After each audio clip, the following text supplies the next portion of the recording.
الحمد للہ رب العالمین والصلاة والسلام علی سید الانبیاء والمرسلین اما بعد فاعوذ باللہ من الشیطان الرجیم بسم اللہ الرحمن الرحیم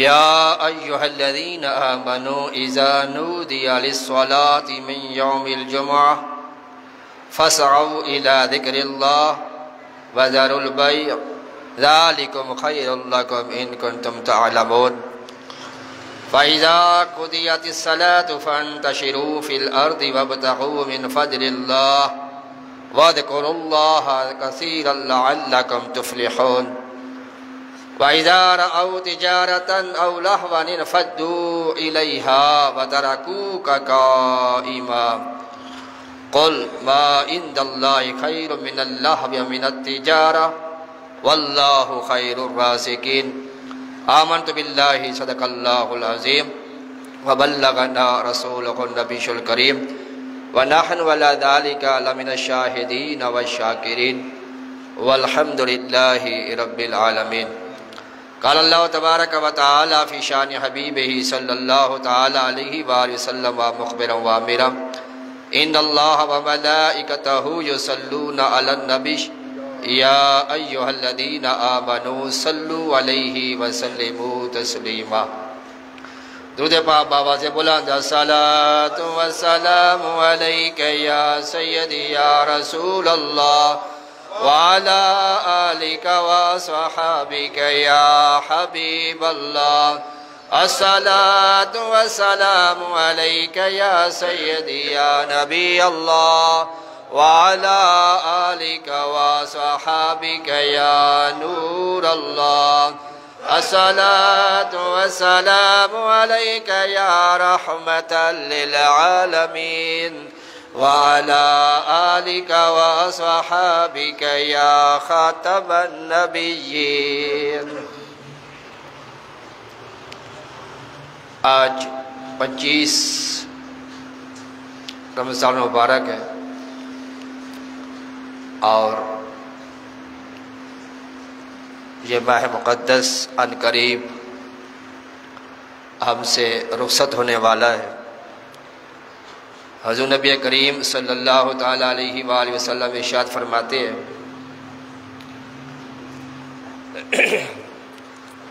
کہ اللہ کے فرشتے میری امت کی مصیبت پر روتے ہیں، غمگین ہوتے ہیں، اداس ہوتے ہیں۔ صحابہ کرام علیہ رضوان نے عرض کہ یا رسول اللہ صلی اللہ علیہ وسلم کون سی مصیبت، کون سی غم کی خبر؟ میرے آقا صلی اللہ تعالیٰ علیہ وآلہ وسلم نے ارشاد فرمایا کہ ماہ رمضان کا میری امت سے رخصت ہونا۔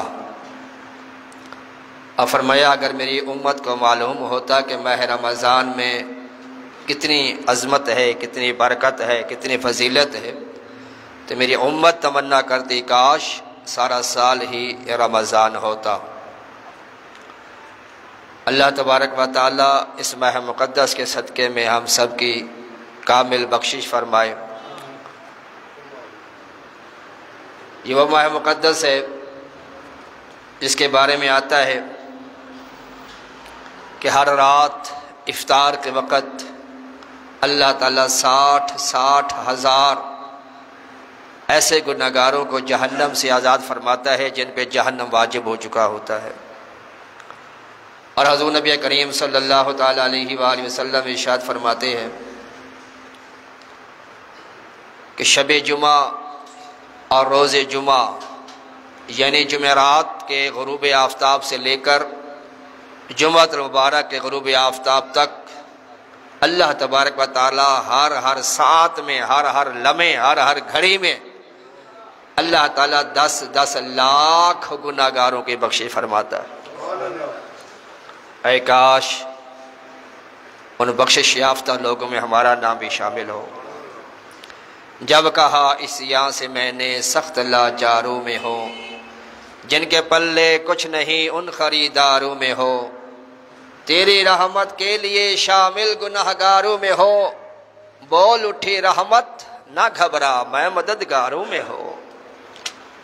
اور عصیاں سے کبھی ہم نے کنارہ نہ کیا، پر تو نے دل آزردہ ہمارا نہ کیا۔ ہم نے تو کی جہنم کی بہت تجویز، لیکن تیری رحمت نے گوارا نہ کیا۔ اور ڈر تھا کہ عصیاں کی سزا اب ہوگی یا روز جزا، ڈر تھا کہ عصیاں کی سزا اب ہوگی یا روز جزا، دی ان کی رحمت نے صدا، یہ بھی نہیں وہ بھی نہیں۔ اور سید اعلیٰ حضرت اس موقع پر جھنجھوڑتے ہوئے سمجھانے کے انداز میں فرماتے ہیں، دن لہو میں کھونا تجھے، رات بھر سونا تجھے۔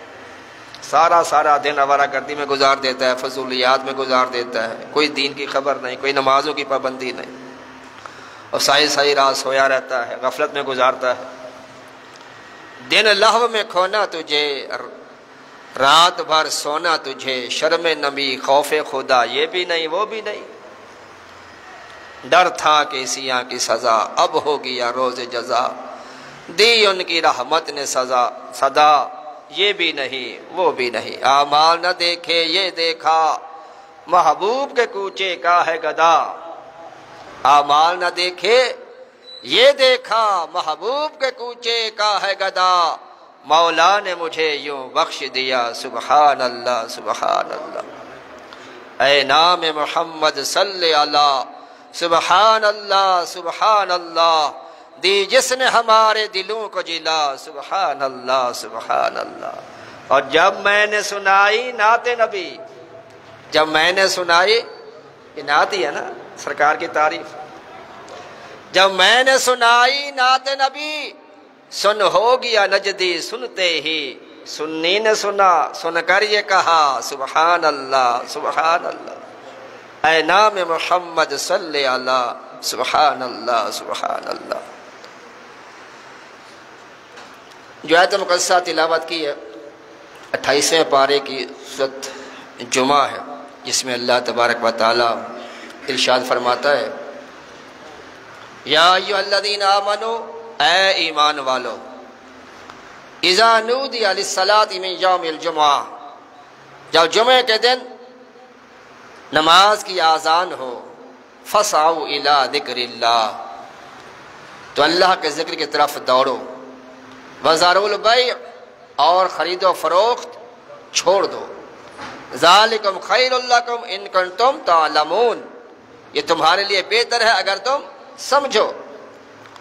فَإِذَا قُضِيَتِ الصَّلَاةُ فَانتَشِرُوا فِي الْأَرْضِ، اور جب نماز جمعہ ہو چکے تو زمین میں پھیل جاؤ، وَابْتَغُوا مِنْ فَضْلِ اللَّهِ، اور اللہ کا فضل تلاش کرو، وَاذْكُرُوا اللَّهَ كَثِيرًا لَعَلَّكُمْ تُفْلِحُونَ، اور اللہ کو بہت یاد کرو اس امید پر کہ فلاح پاؤ، وَإِذَا رَأَوْا تِجَارَةً أَوْ لَهْوًا انفَضُّوا إِلَيْهَا، اور جب انہوں نے کوئی کھیل یا تجارت دیکھا اس کی طرف چل دیے، وَتَرَكُوكَ قَائِمًا، اور تمہیں خطبے میں کھڑا چھوڑ گئے۔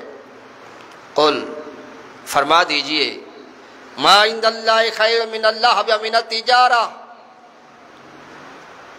وہ جو اللہ کے پاس ہے کھیل سے اور تجارت سے بہتر ہے، واللہ خیر الرازقین، اور اللہ تعالیٰ کا رزق سب سے اچھا ہے۔ ایک مرتبہ حضور نبی کریم صلی اللہ علیہ وسلم جمعہ مبارک کا خطبہ ارشاد فرما رہے تھے، اور وہ 61 سالی کا سال تھا، تو کچھ تجارتی مال بردار قافلہ جو ہے وہ مدینے کی حدود میں داخل ہوا، اور اس وقت یہ ڈھول بجا کر اعلان کیا جاتا تھا، کوئی اعلان کرنا ہوتا تو ڈھول بجایا جاتا، جس سے لوگ اس طرح متوجہ ہوتے کوئی خاص بات ہے۔ تو قافلہ جب پہنچا تو ڈھول کی آواز بجائی گئی، تو کچھ نئے مسلمان جو سرکار صلی اللہ علیہ وسلم کے سامنے موجود تھے، کیونکہ قید سالی کا دور تھا، غلہ خوراک اس کی قلت تھی، جب وہ آواز کانوں میں پڑی تو کچھ لوگ اٹھ کے چلے گئے تاکہ ہم جا کے وہ مال خرید سکیں، اس کو حاصل کر سکیں، کہیں ہمیں دیر نہ ہو جائے۔ تو اللہ تبارک و تعالی نے ارشاد فرمایا وَإِذَا رَأَوْا تِجَارَةً أَوْ لَهْوًا انفَضُّوا إِلَيْهَا، اے محبوب جب انہوں نے کوئی تجارت دیکھی، قافلے کا نام سنا، اعلان سنا، وَتَرَكُوكَ قَائِمًا، اور آپ کو خطبے میں کھڑا چھوڑ گئے۔ اللہ تبارک و تعالیٰ کو اپنے محبوب کا کھڑا ہونا بھی پسند آیا، اس کو بھی قرآن کے اندر نقل فرما دیا، اور کہتے ہیں جو صحابہ وہاں پر موجود تھے سب کو میرے آقا نے جنت کی خوشخبری سنا دی ایک ہی مجلس کے اندر، جسے عشرہ مبشرہ کہا جاتا ہے۔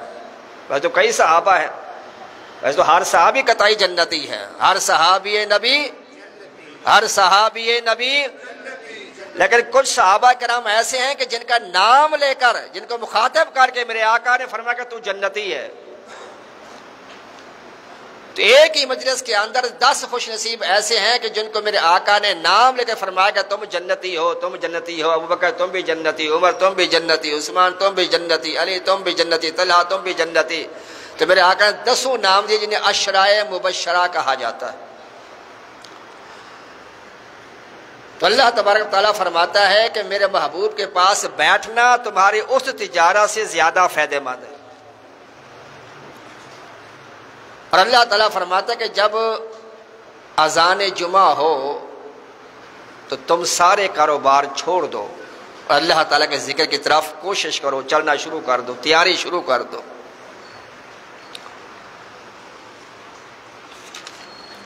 زمانہ جاہلیت میں جمعہ کو عروبہ کہا جاتا تھا، اور اسلام میں اس کو جمعۃ المبارک کا نام دیا گیا۔ اس کو جمعہ اس لیے کہتے ہیں کہ لوگ اس میں جمع ہو کر مسجدوں میں عظیم اجتماع کرتے ہیں اور اللہ تعالیٰ کا ذکر کرتے ہیں اور اس کی بارگاہ میں حاضری دیتے ہیں۔ نماز جمعہ فرض ہے، شاعر اسلام سے ہے، اس کی پابندی بہت ہی ضروری ہے۔ ایک صحابی حضرت سعد بن زرارہ رضی اللہ تعالیٰ عنہ، ان کے مقام پر اللہ نے یہ نماز فرض کیوں کی، اس کا شان نزول کچھ اس طرح کہ سعد بن زرارہ رضی اللہ تعالیٰ عنہ کے گھر پر کچھ صحابہ کرام جمع ہوئے، اکٹھے ہوئے، اور آپس میں یہ مشورہ کرنے لگے کہ دیکھو یہودی لوگ جو ہے انہوں نے ہفتے کے دن کو اپنے لیے مخصوص کر دیا ہے، یہ ہفتوں کی عبادت کرتے ہیں۔ عیسائیوں نے، کرسچن نے، نصارہ نے اپنے لیے اتوار کے دن کو مخصوص کر لیا ہے۔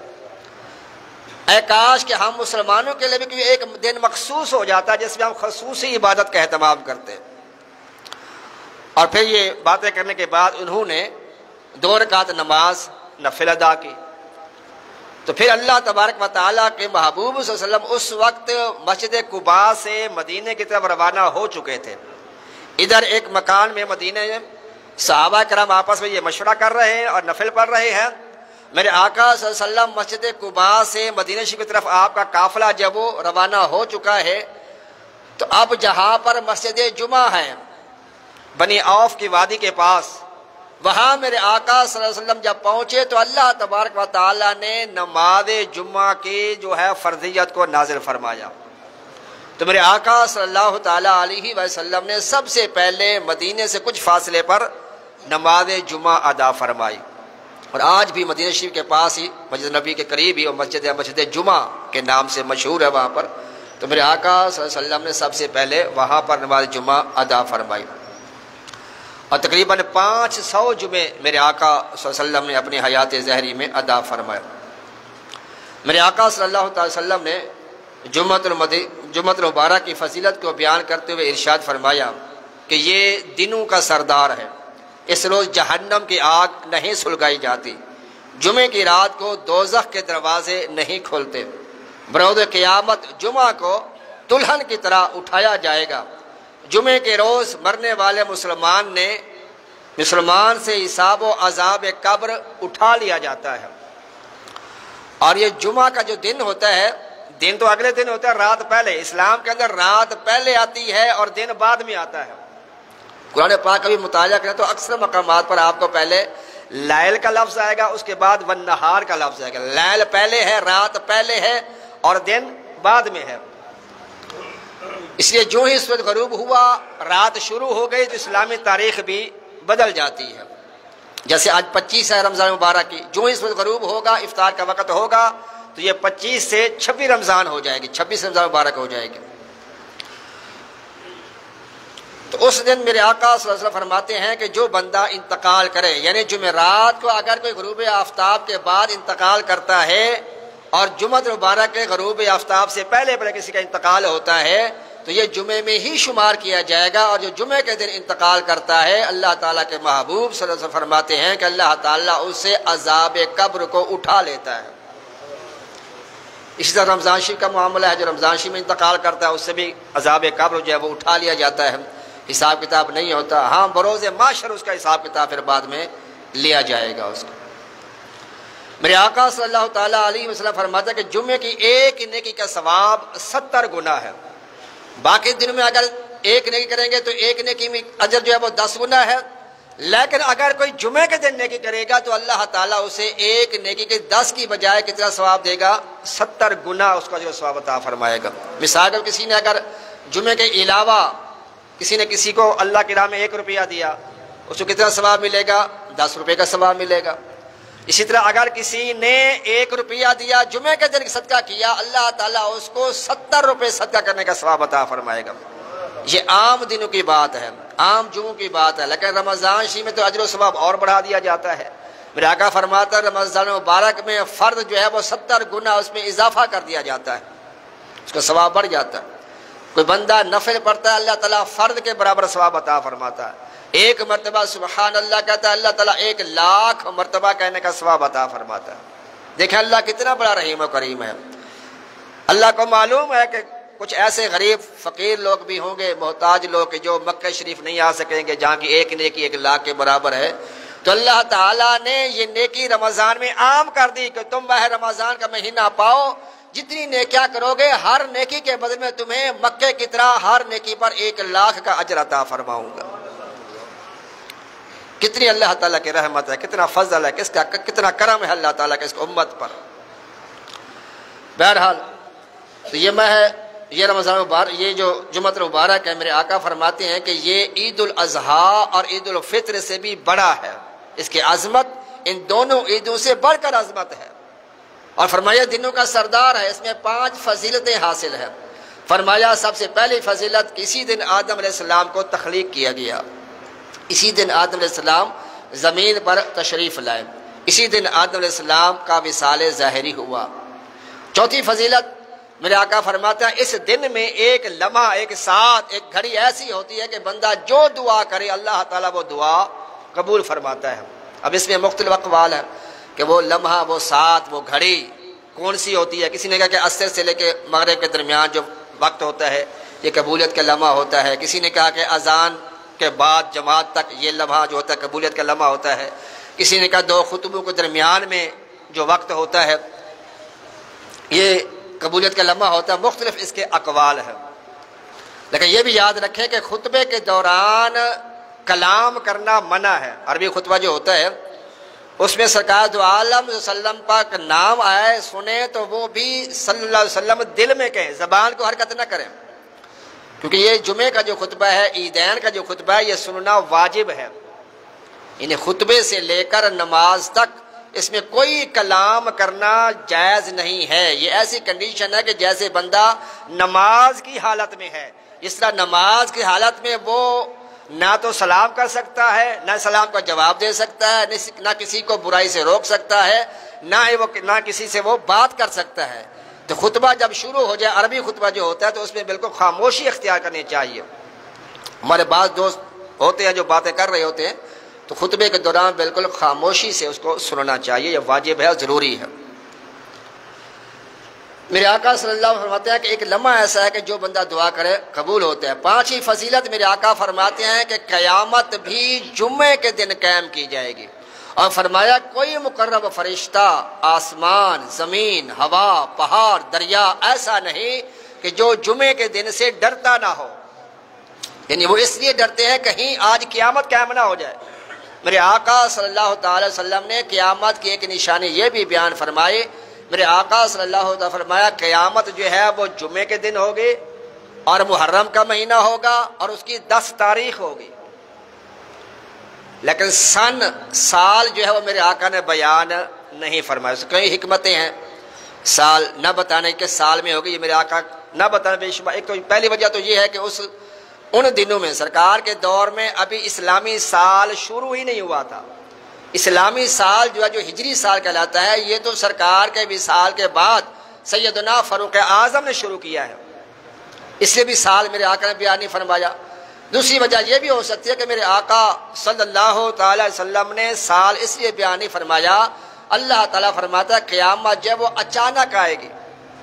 اگر میرے آقا مخصوص کر دیتے سال کو تو پھر وہ لفظ اچانک جو ہے وہ ختم ہو جاتا. اس لیے میرے آقا کو قیامت کا علم ہے، اس لیے میرے آقا فرماتے ہیں کہ میرے اور قیامت کے درمیان اتنا فاصلہ ہے جیسے یہ میرے دو انگلیوں کے درمیان فاصلہ ہے.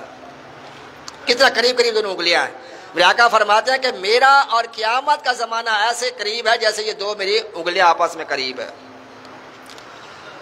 اور بعض محققین نے احادیث کی روشنی میں بیان کیا ہے کہ یہ دنیا جو ہے یہ تقریباً 1500 سال یا 2000 کے اندر اندر اس کا ختم ہو جائے گی، یہ فنا ہو جائے گی دنیا. احادیث کی روشنی میں سید اعلیٰ حضرت کی بھی تحقیق ہے اور ان سے پہلے بھی بڑے بڑے محققین علماء نے تحقیق کی ہے قیامت جو ہے وہ سن 2000 سے پہلے آ جائے گی. ہجری سال ابھی 1445 سن ہجری چل رہا ہے. تو اب بھی کیونکہ میرے آقا فرماتے ہیں یہ دنیا جو ہے یہ ایک دن ہے یا 1.5 دن ہے یا تھوڑی سی زیادہ ہے. ایک دن ہے یا 1.5 دن ہے یا تھوڑی سی اس سے زیادہ ہے، 2 دن نہیں فرمایا. اور میرے آقا فرماتے ہیں اللہ کے ہاں تمہارا 1000 سال اللہ کے ہاں 1 دن شمار کیا جاتا ہے. اللہ کے ہاں 1 دن کتنے سال کا ہے؟ 1000 سال کا ہے جو ہمارے لیے ہوتا ہے. تو 1000 سال، 1 دن کا آدھا دن جو ہے وہ 500 سال کا، تھوڑا سا اوپر لگا تو 200 سال اوپر لگا لیں. تو سن 2000 ہجری سے پہلے قیامت آ جائے گی. اور میرے آقا نے جو قیامت کی نشانیاں بیان فرمائی تھی وہ سب آپ دیکھ رہے ہیں کس طرح وہ تیزی کے ساتھ وہ قیامت کی نشانیاں پوری ہو رہی ہیں. میرے آقا فرماتے ہیں ایسا زمانہ آئے گا جب گھر پر فتنہ ایسے اتریں گے جیسے بارش کے قطرے زمین پہ گرتے ہیں. اتنی تیزی کے ساتھ جو ہے وہ فتنے نمودار ہوں گے. آئے دن کوئی نیا فتنہ جب وہ کھڑا ہوتا ہے. فرمایا کہ ایسا زمانہ آئے گا لوگ صبح مسلمان ہوں گے، رات کو کافر ہو جائیں گے، ایمان بیچ ڈالیں گے، ایمان کی حفاظت کا اہتمام ہی نہیں کریں گے، فکر ہی نہیں ہوگی کہ ایمان کی ہم نے حفاظت بھی کرنی ہے. ایسے جملے بول دیں گے کہ جو کفریہ جملے ہوں گے، ایسے الفاظ نکالیں گے جو دین اسلام سے خارج کر دیتے ہیں. تو یہ زمانہ یہی زمانہ چل رہا ہے کہ بہت ایسی کفریات بک دیتے ہیں، ایسے جملے بول دیتے ہیں کہ جو اسلام سے خارج کر دینے والی باتیں ہوتی ہیں، جو نکاح کو توڑ دینے والی باتیں ہوتی ہیں، لیکن معلومات نہ ہونے کی وجہ سے تو پتہ ہی نہیں ہوتا کہ ہم نے کیا ہے. میرے آقا صلی اللہ تعالیٰ علیہ وسلم فرماتے ہیں کہ بعض دفعہ انسان ایسا کلمہ، ایسی جملہ، ایسی بات منہ سے نکالتا ہے اللہ تعالیٰ کے رضا والے کہ اللہ تعالیٰ ہمیشہ کے لیے اس بندے سے راضی اور خوش ہو جاتا ہے. اور بعد میں بندہ ایسا غلط جملہ منہ سے نکالتا ہے، ایسی غلط بات منہ سے نکالتا ہے جو اللہ کے ہاں اتنی سخت ناپسند کی جاتی ہے کہ اللہ تعالیٰ ہمیشہ کے لیے اس سے ناراض ہو جاتا ہے.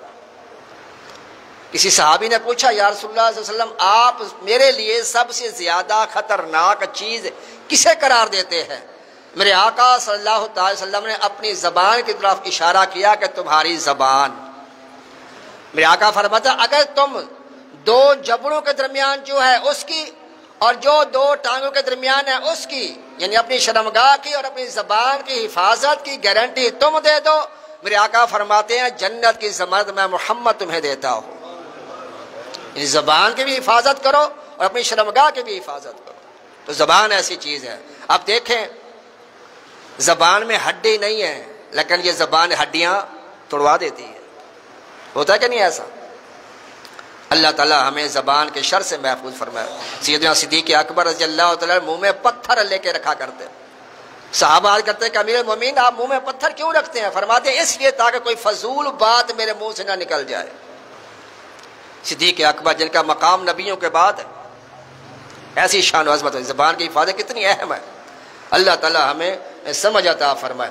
حضور اکرم صلی اللہ تعالی وسلم شاہ فرمایا کہ جمعے کی رات روشن ہے، اس کا دن چمکدار ہے. حضرت ابن عباس رضی اللہ تعالیٰ عنہما فرماتے کہ جب یہ آیت مقدسہ الیوم اکملت لکم دینکم نازل ہوئی، میرے پاس ایک یہودی کھڑا تھا، میں نے جب اس کو تلاوت کیا تو اس یہودی نے کہا اگر یہ آیت الیوم اکملت لکم دینکم، آج میں تمہارا دین اسلام جو ہے وہ تمہارے لیے مکمل کر دیا، جب یہ آیت کریمہ یہودی نے سنا تو کہا اگر یہ آیت ہمارے اندر نازل ہوتی تو ہم اس دن کو عید بنا لیتے۔ کیا بنا لیتے؟ عید بنا لیتے۔ تو سیدنا ابن عباس رضی اللہ تعالی عنہما نے فرمایا تم تو ایک دن عید مناتے، اس دن ہماری دو عیدیں تھیں، ایک عرفہ کا دن تھا اور دوسرا ہمارا یہ جمعے کا دن تھا۔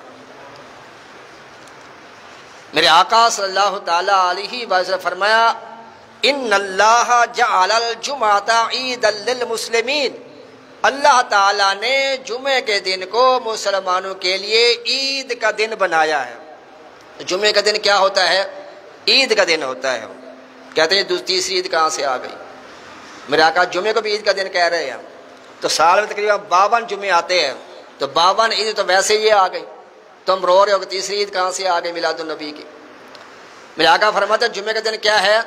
عید کا دن ہے۔ اور جس طرح ہم عید الاضحیٰ پر، عید الفطر پر تیاری کرتے ہیں عید کے لیے، عید کی نماز کی، اسی طرح جمعے کے لیے بھی ہمیں اس کا اہتمام کرنا چاہیے۔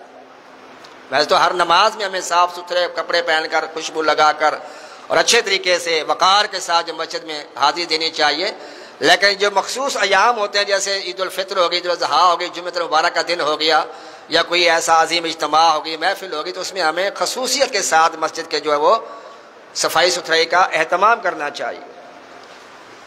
لیکن ہمارے معاشرے میں ایسا ہے کہ بہت سے لوگ ایسے بیچارے پریس والے ہوتے ہیں، خاص طور پر وہ آتے ہیں اور دریوں پہ نماز پڑھتے ہیں اور دریاں آلودہ کر کے چلے جاتے ہیں، ان کے زنگ لگا ہوتے ہیں، صاحب یہ ہماری دری، یہ تیسری چوتھی دری دیکھیں تو پلٹا کے تو کیا لکھا ہوا، کیا لگا ہوا ہے اس کے اوپر؟ وہ اللہ کا بندہ کا آیا، اس نے نماز پڑھی، اس کے کپڑے خراب تھے اس کے، اور جو اس کی پینٹ تھی ساری وہ تیل والی، اور پتہ نہیں کیا کچھ ہوگا اس کے اوپر، وہ ساری دری پہ نشان پڑ گئے اس کے۔ تو مسجد میں آنے کے لیے صفائی ستھرائی خاص اہتمام ہونا چاہیے۔ میرے آقا نے ترغیب دی ہے، حتیٰ کہ میرے آقا یہاں تک فرمایا کچی پیاز، کچا لہسن کھا کر مسجد میں نہ آؤ، کیوں؟ اس کی سمیل ہوتی ہے اور انسان کو تکلیف دیتی ہے۔ فرمایا جس سے انسانوں کو تکلیف ہوتی ہے اس سے فرشتوں کو بھی تکلیف ہوتی ہے۔ تو مسجد میں خوب جو صفائی ستھرائی کا اہتمام جو ہے وہ کرنا چاہیے۔ اللہ تعالیٰ ہم سب کو سمجھ عطا فرمائے۔ حضور نبی کریم صلی اللہ تعالیٰ علیہ وآلہ وسلم نے فرمایا کہ جو جمعے کے دن نہائے، غسل کرے اور نہلائے اور جلدی آئے، امام کے قریب بیٹھے، کان لگا کر سنے، کوئی بیہودگی نہ کرے، اللہ تعالیٰ ہر قدم پر 1 سال کی عبادت کا ثواب عطا فرماتا ہے۔ میرے آقا صلی اللہ تعالیٰ علیہ وآلہ وسلم فرماتا ہے کہ جب جمعے کا دن ہوتا ہے تو فرشتے مسجد کے دروازے پہ کھڑے ہو جاتے ہیں، ان کے پاس ایک رجسٹر ہوتا ہے، جلدی آنے والے کے لیے 1 اونٹ اللہ کی راہ میں صدقہ کرنے کا ثواب لکھتے ہیں، جو دیر سے آتا ہے اس کے لیے 1 گائے صدقہ کرنے کا ثواب اللہ تعالیٰ کا فرشتے لکھتے ہیں، اس کے بعد جو لیٹ آتا ہے 1 مینڈھا دمبا صدقہ کرنے کا ثواب لکھا جاتا ہے، اس کے بعد جو آتا ہے وہ 1 مرغی صدقہ کرنے کا ثواب جو ہے وہ فرشتے لکھتے ہیں، اس کے بعد جو اور لیٹ آتا ہے تو اس کے لیے 1 انڈا اللہ کی راہ میں صدقہ کرنے کا ثواب لکھا جاتا ہے۔ جب امام خطبے کے لیے بیٹھ جاتا ہے منبر پر تو یہ فرشتے رجسٹر لپیٹ لیتے ہیں اور خطبے کو توجہ کے ساتھ سنتے ہیں۔ ہاں جی، اب کون سا ثواب لینا ہے؟ انڈے کا لینا ہے کہ اونٹ کا لینا ہے؟ ہاں جی، اٹھ دا ثواب ہے تو نہیں لبنا نا، اٹھ دا ثواب لوے گا جب 12:30 پہنچو گے تھے۔ پہلی ساتھ میں پہلے لمحے جو آتا ہے اذان کا فوراً بعد آ جاتا ہے، کوشش کر کے اذان سے پہلے آ جائے، تھوڑی ایک اذان ہوگی تو میں جاؤں گا مسجد میں۔ کئی ایسے بزرگ دین ہمارے اسلاف گزرے ہیں کہ وہ فرماتے ہیں کئی سال ہمیں ہو گئے ہم مسجد میں پہنچتے ہیں، اس کے بعد مسجد میں اذان ہوتی ہے، پہلے پہنچ، بلکہ کئی ہمارے اسلاف بزرگ جو تھے وہ صبح سے ہی مسجد میں جا کے بیٹھ جاتے تھے کہ آج جمعہ ہے تو جمعہ کی نماز میں ہم سب سے آگے بیٹھیں۔ اور یہ بھی یاد رکھیں کہ اگلی صاحب کی بڑی فضیلت ہے، لیکن اگلی صاحب کی فضیلت حاصل کرنے کسی کندھے پھلانگنا یہ بھی میرے آقا نے منع فرمایا۔ فرمایا کہ جو کندھے پھلانگتا ہوا جمعے کے دن، فرمایا کہ جو کندھے پھلانگتا ہوا آگے بڑھتا ہے، کیا وہ اس بات سے نہیں ڈرتا کہ اللہ تعالیٰ کل بروز قیامت اسے جہنمیوں کا پل بنا دے؟ یہ سخت وعید ارشاد فرمایا۔ اس لیے جہاں جگہ ملے پھر وہیں بیٹھ جائے. اگر آگے بیٹھنے کا شوق ہے، ذوق ہے، اسے چاہیے کہ وہ جلدی ہے. تو حدیث کے مطابق جو پہلے آتا ہے اسے اونٹ کا ثواب ملتا ہے، جو سب سے آخر میں آتا ہے اس کو کتنا ملتا ہے؟ ایک انڈے کا 5 روپے کا انڈا ہے. تو اٹھ میرے 2-2.5 لاکھ سے اوپر ہی ہے. ہاں جی 3-4 لاکھ ملک صاحب فرما رہے ہیں. 3-4 لاکھ کتنے تو 5 روپے کتنے؟ ہاں جی تو 25 روپے نہیں لینے، ہم نے کتنے لینے ہیں؟ اونٹ کا ثواب لینا. تو جلدی آنا، کوشش کیا. جمعے کا مقصد یہ ہوتا ہے بندہ جائے گا، اللہ رسول کی باتیں سنے گا، کچھ فائدہ ہی ہوگا، اس کو کوئی مسئلہ ہی اس کو پلے پڑ جائے گا اس کو. اللہ تعالیٰ ہمیں سمجھ عطا فرمائے. میرے آقا صلی اللہ تعالی فرماتے ہیں الجمعۃ حج الفقراء، جمعہ جو ہے یہ فقراء کا حج ہوتا ہے. اور میرے آقا صلی اللہ علیہ وسلم نے بے شمار احادیث کے اندر جو اس کی فضیلت کو بیان فرمایا ہے. فرمایا کہ یہ جمعے کے دن اپنے ماں باپ یا کسی ایک کی قبر کی زیارت کرتا ہے، اللہ تعالیٰ اس کی بخشش فرما دیتا ہے اور اسے نیکوکار لکھتا ہے. کوشش کیا کرے بندہ، اگر کسی کے والدین حیات ہیں تو اللہ ان کو سلامت رکھے. اگر کسی کے والدین یا کوئی ایک چلا گیا ہے دنیا سے، کوشش کرے اگر ممکن ہے تو ان کی قبر پر حاضری دیا کرے. اس سے قبر والے کو انس حاصل ہوتا ہے، خوشی حاصل ہوتی ہے، بلکہ دوسری قبر والے آ کے اس کو مبارکباد دیتے ہیں کہ تو کتنا خوش نصیب ہے کہ تیری ملاقات کے لیے تیرا کوئی جاننے والا آیا. اور روایت میں آتا ہے کہ جو بندہ دنیا میں جس کو جانتا ہے، قبر کے پاس جب بندہ گزرتا ہے تو وہ قبر والا اس کو جانتا بھی ہے، پہچانتا بھی ہے اور خوش بھی ہوتا ہے، چاہے تو کئی سال گزر چکے ہوں. جب میرے آقا نے فرما دیا تو وہ حق ہے، سچ ہے. پہاڑ ادھر سے ادھر ہو سکتا ہے لیکن مصطفیٰ کی کوئی بات ادھر سے ادھر نہیں ہو سکتی. جب میرے آقا نے فرما دیا قبر والا سنتا ہے تو یقیناً قبر والا سنتا ہے. یہ علیحدہ بات ہے سننے، ہم اس کا جواب سنیں یا سنیں. اس لیے میرے آقا نے کیا تعلیم دیا؟ قبرستان جاؤ تو کیا پڑھو؟ السلام علیکم یا اہل القبور. قبور جمع ہے قبر کی. کس کی جمع ہے؟ قبر کی جمع کیا ہے؟ سلام. تو یہ ہونا چاہیے تھا ہم اپنے والد صاحب کی قبر پہ گئے یا والدہ کی قبر پہ گئے، دوست کی قبر پہ گئے تو کہتے ہیں السلام علیکم یا اہل القبر، اے قبر والے تجھے سلام ہو. لیکن کیا کہتے ہیں؟ السلام علیکم یا اہل القبور، اے قبر والو. کتنے بڑے بڑے قبرستان ہوتے ہیں. ٹھٹھا میں چلے جائے سب سے بڑا دنیا کا قبرستان ہے. ہمارے میانی صاحب کو جا کے دیکھ لیں کتنا بڑا قبرستان ہے. آپ یہاں پہ کھڑے ہوئے ہیں غازی تو شیریں مزار کے پاس کھڑے ہوئے ہیں، لیکن پورے قبرستان والوں کے آپ کی آواز پہنچ بھی رہی ہے اور وہ آپ کو جواب دے بھی رہی ہے. یہ عقیدہ اور ایمان ہونا چاہیے، کیونکہ میرے آقا نے خود فرمایا ہے قبرستان جاؤ تو کیا کہو؟ السلام علیکم یا اہل القبور، اے قبر والو تمہیں سلام ہو. اگر وہ سنتے نہیں ہیں تو پھر سلام کیا کیوں جاتا ہے؟ کوئی یہ شرع کا مسئلہ ہے کہ جہاں سے جواب آنے کی توقع نہ ہو اس کو سلام نہیں کیا جاتا. بندہ بیت الخلاء میں ہے، واش روم میں ہے، سلام نہ کرو کیونکہ وہاں سے جواب وہ نہیں دے سکتا. کوئی کھانا کھا رہا ہے، سلام نہ کرو، وہ کھانا کھا رہا ہے، لقمہ اس کے منہ میں، جواب نہیں دے سکتا. کوئی نماز پڑھ رہا ہے، سلام نہ کرو کہ نماز کے تمہیں جواب نہیں دے سکتا. کوئی بندہ سو رہا ہے، اس کو سلام نہ کرو کیونکہ وہ تمہیں جواب نہیں دے سکتا. قبر والے کے پاس جاؤ، قبر والے کو سلام کرو تو قبر والا جواب دیتا ہے. تو میرے آقا صلی اللہ تعالیٰ علیہ وسلم نے اور بھی بے شمار فضیلتیں جو جمعہ کی بیان فرمائی ہیں. جہاں اتنی فضیلتیں عظمتیں میرے آقا صلی اللہ علیہ وسلم نے بیان فرمائی ہیں، وہاں پر میرے آقا نے اس کی سخت وعیدیں بھی بیان فرمائی جو اس کو چھوڑتا ہے. میرے آقا صلی اللہ علیہ وسلم فرماتا ہے جو 3 جمعے بغیر شرعی عذر کے چھوڑ دے، 3 جمعے بغیر شرعی عذر کے چھوڑ دے، اللہ تعالیٰ اسے منافقین میں لکھ دیتا ہے. اور منافقین وہ لوگ ہیں جنہیں سب سے سخت عذاب دیا جائے گا. کافروں سے، مشرکوں سے بھی سخت عذاب کس کو دیا جائے گا؟ منافقین کو دیا. سب سے نچلے طبقے میں منافقین کو رکھا جائے گا. اور فرمایا کہ جو نماز جمعہ ترک کرتا ہے گویا اس نے اسلام کو اپنی پیٹھ کے پیچھے پھینک دیا. اور فرمایا کہ ایک شخص کو نماز کا حکم دو اور میں ان لوگوں کے گھروں کو جا کر آگ لگا دوں جو نماز جمعہ کے لیے حاضر نہیں ہوتے. اتنی سخت وعید. اس نماز عشاء کے بارے میں میرے آقا نے بیان فرمایا. تو فرمایا کہ جو نماز جمعہ میں سستی کرتا ہے اس کے دل پر اللہ تعالیٰ مہر کر دیتا ہے اور یہ غافلین میں لکھ دیا جاتا ہے. ختم اللہ علی قلوبہم وعلی سمعہم وعلی ابصارہم غشاوۃ ولہم عذاب عظیم.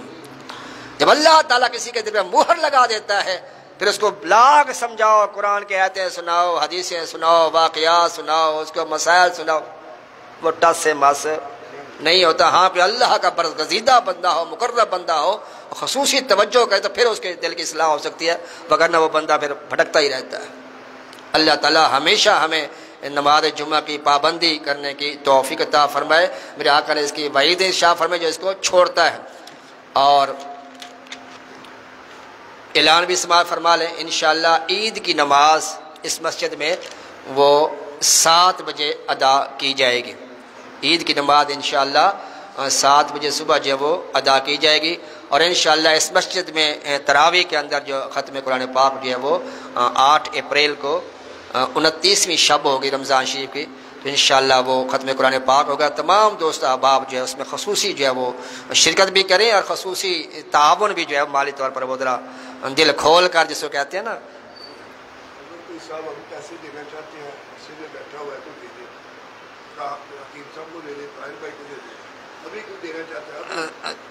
ہمارے ملک عاشق صاحب ہیں، ان کو جمع کروا دیں. ہمارے حکیم امتیاز صاحب ہیں، ان کو جمع کرا دیں. ہمارے حماد بھائی ہیں، ان کو ابھی تو سنتے پڑیں گے نا، تو وہ ان کو جمع کرا دیں. ہمارے طاہر بھائی ہیں، تو یہ ان کو جمع کرا دیں. تو چونکہ وقت ہو گیا ہے، اللہ تبارک و تعالی مجھے اور آپ کو ان باتوں پر عمل کرنے کی توفیق عطا فرمائے. وما علیہ الا البلاغ.